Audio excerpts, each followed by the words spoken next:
Now, when I'm very good and do as I am told, I'm Mama's little angel, and Papa says I'm good as gold. The stars are ageless, aren't they? This big, fat movie star, Miss Rotten, stinking actress. No one ever leaves the star. You brought this on yourself.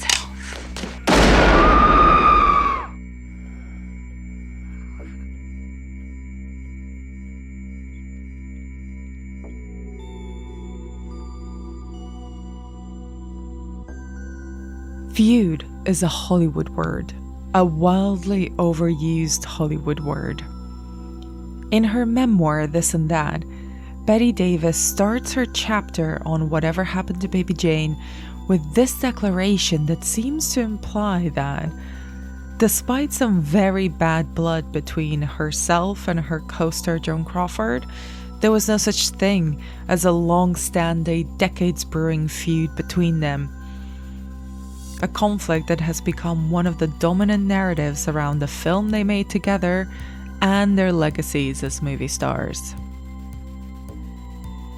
Welcome to the Final Girls podcast.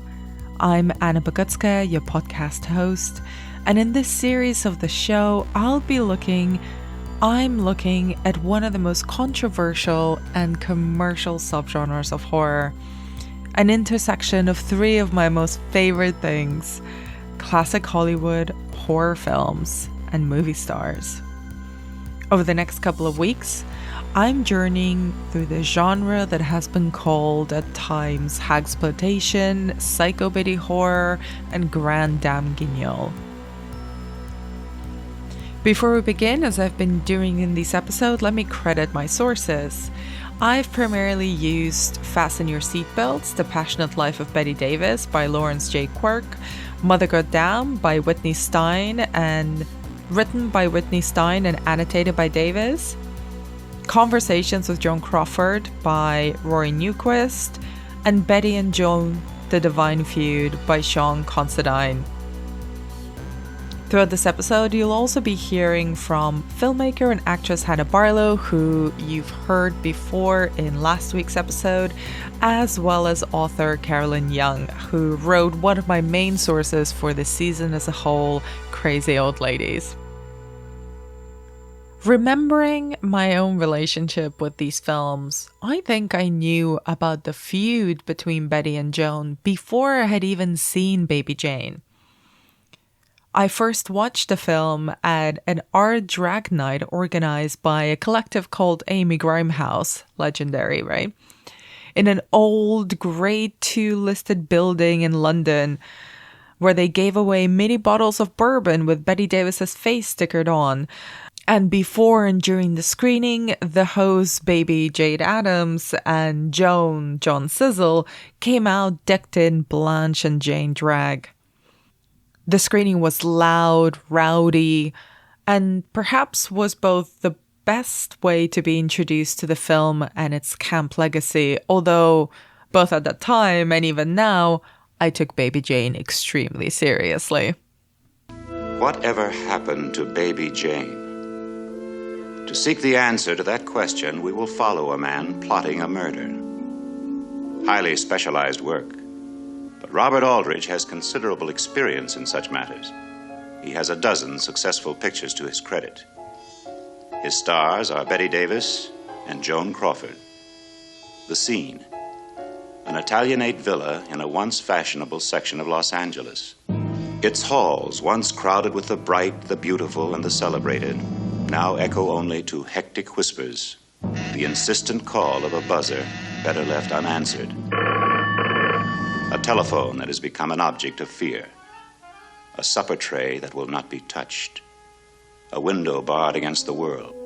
Last week, I talked about the production and the surrounding press attention around the making of Baby Jane, but the release of it was a huge deal too. It was the first time a new release strategy would go into effect, after Warner Brothers had signed an agreement with the Theatre Owners of America, which meant that Baby Jane would open simultaneously in 400 theaters around the country, instead of first opening in big cities and then slowly spreading throughout the country. To meet the deadline of this arrangement, the film had to be edited and scored in 30 days. And anyone who's ever had to edit or score anything on deadline listening, I too am struggling to imagine this, and I feel for you, Robert Aldrich, 60 years onwards. The poster and the marketing for the film went full out, warning audiences of 5 things. Number 1, if you're long-standing fans of Miss Davis and Miss Crawford, we warn you that this is quite unlike anything that they've ever done. 2, you are urged to see this from the beginning. 3, be prepared for the macabre and the terrifying. 4, we ask you pledge to keep the shocking climax a secret. And 5, when the tension begins to build, remember, it's just a movie. The release of Baby Jane coincided with a large demand for horror films from audiences, partly to do with the roaring success of Alfred Hitchcock's Psycho, the rise of the teenager as a demographic studios could market to, and the popularity of the drive-in as a place to watch movies.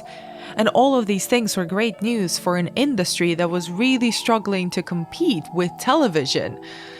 Here's Carolyn Young, the author of Crazy Old Ladies, talking about how smartly the film was marketed. Baby Jane was marketed in the same way that Psycho was, in that, you shouldn't tell the ending, don't give away the ending to your friends, don't talk about it afterwards, leave it as a big surprise. So I think it was that idea of the shock ending as well, and the twist too, where it turns out that it's really Blanche who's the evil sister, I suppose. She's the one who's tormented Baby Jane. The idea of the twist was quite a new concept too. And it was really from Psycho and Baby Jane onwards that people wanted to create this, create films that had the surprise ending, the twist that no one would see coming.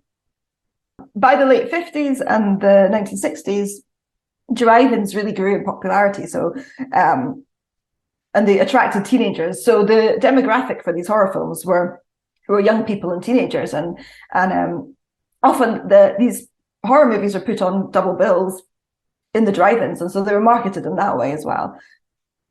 The studios were all in, but the press did not have high hopes. The consensus among film critics was that Bette Davis and Joan Crawford had thrown what was left of their careers down the toilet by making a tawdry little horror film. But the previews, both for the public and the critics, were smash, and both actresses were booked to do a cross-country tour of events promoting Baby Jane. However, a week before going on the road, Joan mysteriously and with no apology backed out, and Bette was out on her own singing her Baby Jane song and throwing doll replicas into the crowd. Both of them did the late-night talk shows. Both of them appeared on late-night talk shows promoting the film, though, reveling in its success and downplaying any rumors of a feud between the two of them. All of those efforts and that marketing paid off because Baby Jane made money, grossing over $9 million and becoming the first hit in years for Davis, Crawford, and Aldrich.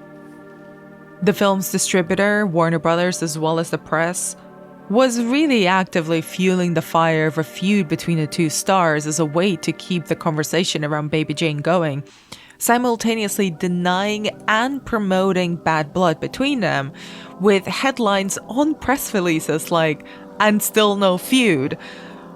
Over 50 years later, in 2017, showrunner Ryan Murphy would make this feud, all its rumors and truths combined, into the basis of his limited series Feud, Bette and Joan, with Susan Sarandon playing Bette and Jessica Lange, Joan. As an aside, and I'll get more into Murphy's own contribution to the resurgence of hagsploitation a bit later in the season, it's not a bad show. It's okay. And you will never hear me say a bad word against Jessica Lange, who probably plays Joan Crawford with a lot more sensitivity than anyone else has before her. And the show is an indulgent fun time for anyone interested in old Hollywood gossip, but it is wildly inaccurate and sort of tame considering how much bile it allows this fictional Betty and this fictional Joan to indulge in. Feud reinforces that the legacy of Baby Jane has been somewhat eclipsed by this hulk of a conflict, kind of downplaying the work that all of them did on the film and fusing them together forever in this spiteful relationship. However, Feud does reinforce this almost magical coming together of creative forces, from its two leads to its director, and those inspired decisions like the costuming and makeup that I spoke about in last week's episode. Here's actor and director Hannah Barlow with her thoughts on how the rivalry between the leads was used as marketing. But I think that whole Oscar snub thing, I think Joan was just securing her spotlight because she was snubbed by the Academy, and she had to keep peddling herself. These women had to continue to keep themselves active in the media to secure roles in the studio system. So their rivalry was, I think, just a very genius aspect of their business.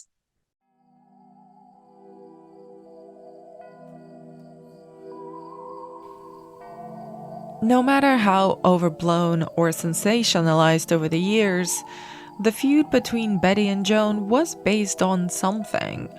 They are two documented incidents at least, and the first is what happened at the Oscars. As a small aside, let me just point out that horror is not a welcome genre at the Oscars in general. Whatever Happened to Baby Jane got 5 nominations for costume design, sound, cinematography, supporting actor for Victor Buono, and best actress for Bette Davis. And it is one of the rare horror films that has been so nominated. Only 6 films in the horror genre have ever been nominated for Best Picture since the beginning of the awards themselves. And horror performances tend to be ignored altogether by the Academy, so it is sort of a big deal for horror film history at large that such a macabre little film got so recognized by the industry, gaining 1 more nomination than Psycho did 2 years earlier. The film's success and good reviews for both its leads made Warner Brothers submit both Bette Davis and Joan Crawford for the Best Actress category. But only Bette got nominated. "When you play a crazy lady, you always get away with the honors," Joan said years later. But at that time, ever the perfect movie star, publicly, she was thrilled for her co-star. And Bette was ecstatic. She had already won 2 Oscars for Dangerous in 1936 and Jezebel in 1939. She had been nominated another 8 times, and she desperately wanted to be the first actor to win 3 Academy Awards. And she wasn't shy about sharing this ambition. Spoiler alert, this did not happen. And for the rest of her life, Bette blamed Joan for making sure that she did not get her 3rd Oscar.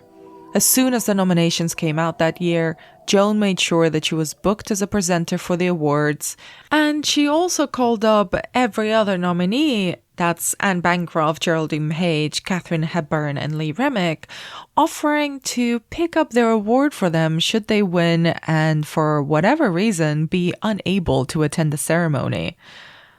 Bancroft and Page agreed. And when the time came, Joan, Bette, and Betty's bestie Olivia de Havilland were standing in the wings, chain-smoking, waiting for the winner of the Best Actress Academy Award to be announced. When Anne Bancroft's name was announced, Joan put out her cigarette, walked onto the stage, and collected someone else's award, but making sure that even though she had not won and had not even been nominated, it was her in the pictures in the trades the next day, and not Bette. Betty would never forgive this slight and was convinced that Joan had been campaigning against her the entire time. Here's her in 1987, still furious about it. But afterwards, how would you characterize your relationship? Came when she saw to it I didn't get the Oscar for Baby Jane. She went to all the New York nominees and said, if you can't get out there, I'll accept your award. And please do not vote for her. She was so jealous. She was a fool, my dear. We had a great percentage. If I had won that Oscar, we'd have made $1 million more on the film. That's what always happens. So she wasn't very smart about what she did. You hurt by the memory of that? I was furious because that would have made me the first person with 3. And as you know, I always have to be first as an Aries. Yes, and I should have had it all. Very immodest of me. I should have had it for that year, no question. The second incident came on the heels of the Oscars, with Joan Crawford when Baby Jane was invited to screening competition at the Cannes Film Festival, along with invitations for its director and its 2 stars. But Joan, who was at first invited, was then disinvited from the festival. A gesture that she did not take lightly and, according to the producers, made her threaten to bring legal action against Robert Aldrich and Bette Davis for besmirching her name. Joan denies that this ever happened and in fact says that she never wanted to go anyway. These 2 situations were enough to make Bette and Joan positively allergic to one another, and they never worked together again. But they did come close, once, on Hush Hush, Sweet Charlotte. Hush, hush, sweet Charlotte. Don't tell anyone what happened in the summer house. I could kill you! Hush, hush, sweet Charlotte. Don't tell anyone how sharp the edge of terror can be. Charlotte! Hush, hush, sweet Charlotte. Don't tell anyone what's wrapped in that rug. As we're exploring this season, the critical and commercial success of films like Sunset Boulevard and, crucially, Baby Jane gave a new wind to the horror genre, which had found a formula that it was willing to milk for the next decade, as well as giving a new fire to Bette and Joan's career. They both had horror films come out in the following year, Dead Ringer and Straight Jacket, which I'll cover a bit more in depth in a future episode. But Robert Aldrich had wanted to do something entirely different. However, after the box office success of Baby Jane did not parlay into success for his new non-horror film, he set out to play it safe and replicate the formula. Bette Davis plus Joan Crawford times Mad Women equals cash. He approached the author of the Baby Jane story, Henry Farrell, to write an unofficial sequel to the film that had reignited all of their careers. The film, about an aging Southern belle whose sanity, money, and family mansion were threatened by the arrival of a distant cousin, had the working title of Whatever Happened to Cousin Charlotte. This time, Aldrich was after money, not art. He amped up the elements that had worked very well in Baby Jane, the murder, the gothic mansion, the bile. Aldrich wanted to avoid being categorized as a, quote, horror film director, but was aware that the market was anxious for that kind of movie. So, inspired by the story of axe murderers Lizzie Borden and the French thriller Diabolique, he reunited the gang from Baby Jane. Bette, Joan, of course, but also supporting actor Victor Bono, costume designer Norma Koch, and rounded off his cast with Agnes Moorehead, Joseph Cotton, and Hollywood legend Mary Astor, who would have her last role in this Southern Gothic. The production was tricky, though. Bette demanded as much money as Aldrich was making for producing and directing the film, doubling her salary from Baby Jane, since she had felt cheated by the profit participation from their previous collaboration. The shoot got postponed because Joan wanted to attend Pepsi sales meetings. There were quibbles about the order and the size of the two actresses billing on the poster. During rehearsals, Bette questioned every single line of the script for hours and insisted on changing the title from Whatever Happened to Cousin Charlotte to Hush Hush, Sweet Charlotte. Once on set in Baton Rouge in Louisiana, Joan felt isolated from the crew, both physically since her bungalow was a bit out of the way from all of theirs, and psychologically by the more intense partnership that she saw developing between the director and Bette, who was effectively acting like a producer in the movie and not just a cast member. Joan started feeling that her character was playing second fiddle to Bette's and demanded a rewrite to bulk up her scenes, to give her several love interests, and to have a welcome party included in the script that would allow her to wear a very glamorous ball gown. Joan only shot one scene of the film before falling mysteriously ill and checking herself into a hospital, putting the entire production on hold. She had done this before in previous movies, called in sick to yield power over the producers. However, her ploy did not work this time, and after several months of delays, the studio had an ultimatum: recast Joan Crawford or give up the movie entirely. So Aldrich gave up on Joan and found another actress who had to be approved not just by the studio, but by Bette too.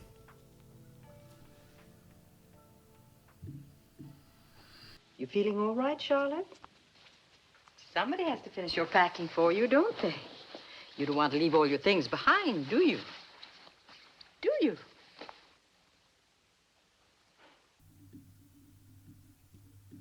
The chosen one was Olivia de Havilland, a legendary actress in her own right who had almost single-handedly toppled the studio system by suing her studio and going freelance. But she was already semi-retired and living a pretty sweet life in Europe. She was also, it should be noted, very good friends with Bette. Olivia had also made a hag horror already, the truly distressing home invasion film Lady in a Cage in 1964, which I'll talk about in a future episode.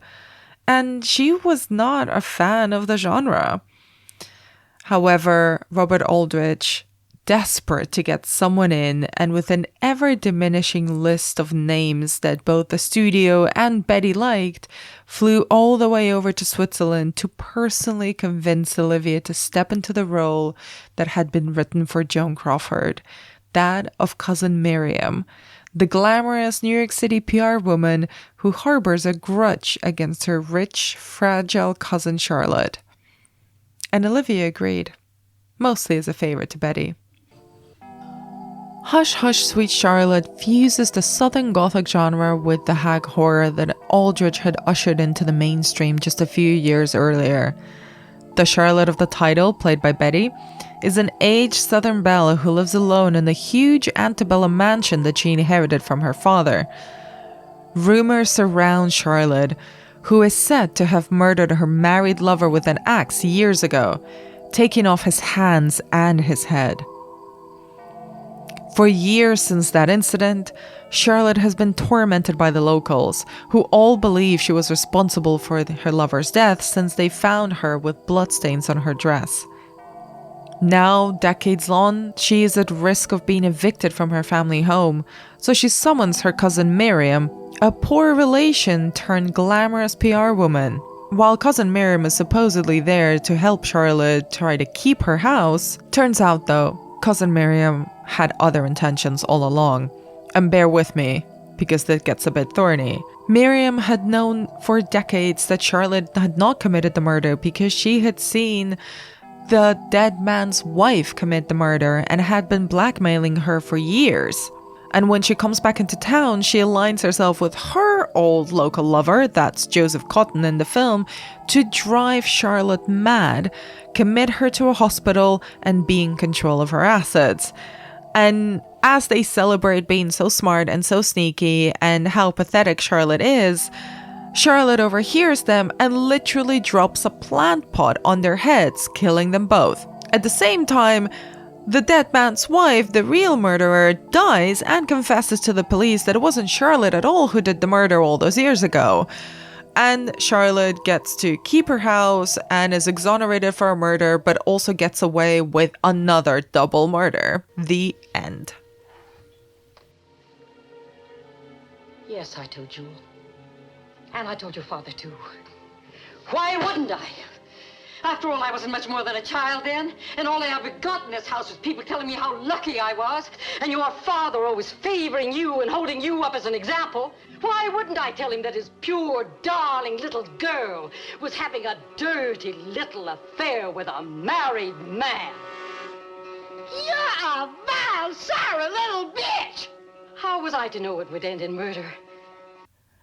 Hush Hush Sweet Charlotte is not a bad film, even though I find it a bit much. But it is, by any metric, only half the film that Baby Jane is. And it's kind of because of the unevenness of it all. There's too much plot and not enough character. Some of the same beats are recycled verbatim from Baby Jane, like Charlotte's housekeeper, played by Agnes Moorehead, who suspects cousin Miriam is up to no good and gets killed for her troubles, exactly like the housekeeper in Baby Jane. And as much as I love Bette Davis, the shots linger too long on her, as if letting the audiences relish in the oddness of this character she's playing, but having none of the effect that Baby Jane had. The arrested development of Charlotte is such an obvious remake of Jane's that it doesn't hold the same punch. It misunderstands, I think, what we loved so much about Baby Jane and instead doubles down on more gore, more murder, more Betty. To quote the great actress Mary Astor, who played the basically cameo role of the real murderer from the film, the opening shot described a severed head rolling down the stairs, and each page contained more blood and gore and hysterics and cracked mirrors and everybody being awful to everybody else. Without the dueling personalities of two stars, I just don't get why cousin Miriam hates Charlotte so much. It's probably my least favorite of the hag horror genre, not just because no matter how much truth there might be to the way Joan Crawford was ostracized from the production, it makes me sad to think of her power play not working and losing out on a decent role, especially considering the film she'd make after this one. After this one didn't work out. Especially considering the film she'd make after this one didn't work out. And although I'm into some of the formulaic films that followed, this half-hearted sequel just makes Baby Jane stand out even more.